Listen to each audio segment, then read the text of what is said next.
Everybody, I'm going to research about a very good and very interesting story in Hindi. The title is सुख। सुख उत्तरदायित्वहीन श्यामलाल की गणना वैसे लोगों में होनी चाहिए जो बुद्धिमान होने पर भी अपने स्वभाव की दुर्बलता के कारण पदच्युत हो जाते हैं। जब तक वह घर में रहते अपनी स्त्री के आगे सिर न उठा सकते थे, उस स्त्री के सामने वह अपने को अत्यंत नीच समझते थे, परंतु घर के बाहर होते ही वह अपने मित्रों के अनुरोध को नहीं टाल सकते थे। एक दिन उनकी स्त्री उनका तिरस्कार कर अपने 2 वर्ष के बच्चे को लेकर अपने बाप के घर चली गई। उन्होंने चुपचाप वह तिरस्कार सह लिया। सुख की लालसा में उन्हें विपथ की ही ओर खींचा था, परंतु उन्हें तृप्ति न हुई।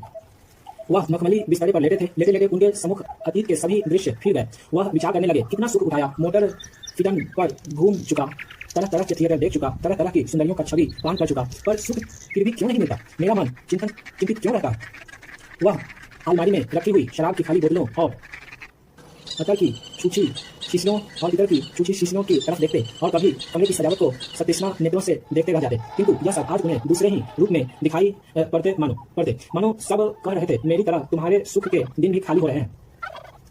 नीलाकाश में मेघों से छिपा हुआ चंद्रमा निकल पड़ता है, चकोर उसकी प्रतीक्षा करता है, भ्रमर फूलों का रस लेता है, पतंग दीपक का आलिंगन करता है। उसी तरह मानव की तरुण अवस्था में प्रेम तंत्री बज उठती है, उसकी आकृति व्याकुल हो जाती है, वह हृदय को अनमना कर देती है और मनुष्य को पागल बनाकर सैकड़ों राहों में घुमा देती है।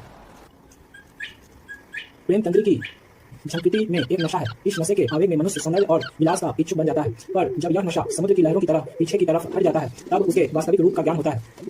वह नशा श्यामलाल को भी चढ़ा था। उस समय उनके नेत्रों के सम्मुख अंधकार का एक पर्दा पड़ गया था।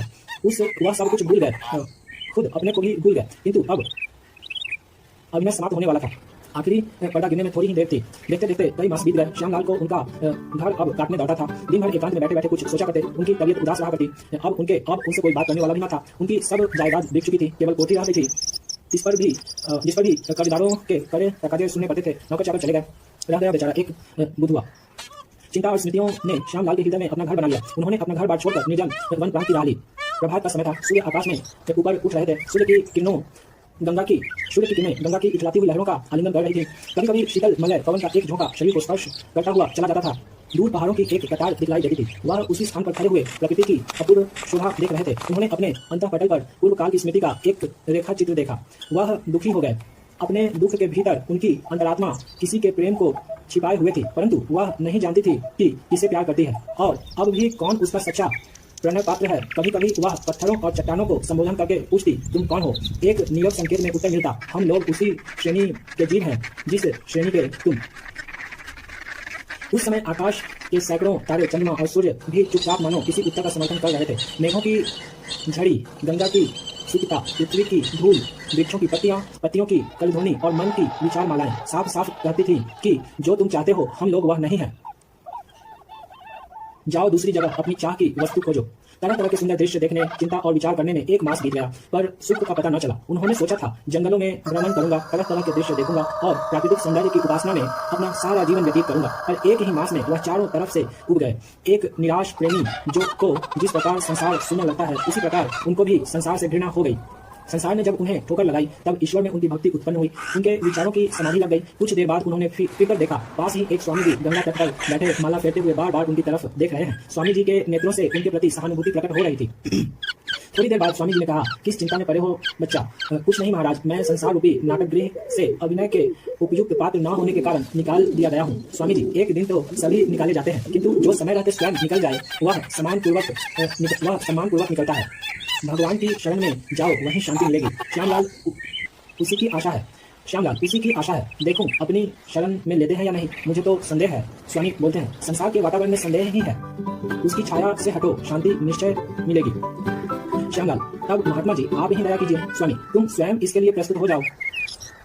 श्यामलाल ने स्वामी जी के चरणों में सिर रखा और वस्त्र उतारकर दीक्षा लेने की तैयारी में लगे। 2-1 धर्माधिकारी भी जुड़ गए। उपकरण प्रस्तुत हो गया। श्यामलाल का सिर मुंडने में एक क्षण की देर थी। उसी घाट सीढ़ियों में दबकी बैठी हुई एक स्त्री बड़ी देर से यह कांड देख रही थी। अब वह आकर स्वामी के पास खड़ी हो गई। बोली, आप यह क्या कर रहे हैं? क्या संसार भर को भिक्षुक बनाकर आप पुण्य कर रहे हैं? जो कायर मनुष्य स्वयं जिम्मेदारी उठाने में असमर्थ है, उनके बोझ आप दूसरों से उठवाना चाहते हैं? क्या आपको मालूम है कि इनके पुत्र और स्त्री भी हैं जिनकी संसार यात्रा का इन्होंने कुछ भी प्रबंध नहीं किया है? स्वामी जी तेजस्विनी रमणी की इस फटकार को सुनकर सहम गए। उन्होंने श्यामलाल से पूछा, क्यों, तुम्हारे स्त्री और पुत्र भी हैं? श्यामलाल ने सिर उठाकर कुंती की ओर देखा। उसकी दृष्टि में संकोच और दीनता थी। कुंती ने उसी साहस से कहा, उठिए नाथ, चलिए संसार में। क्या धन ही सब सुखों की जड़ है? विलासिता से न रहकर हम लोग एक दूसरे के सहारे मनुष्योचित जीवन व्यतीत कर सकते हैं।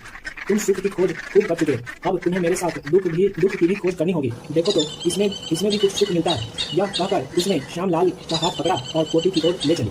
श्यामलाल अब एक साधारण गृहस्थ हैं। वैभव नहीं है, परंतु तृप्ति है। अब उन्हें सुख की खोज नहीं करनी पड़ती। कहानी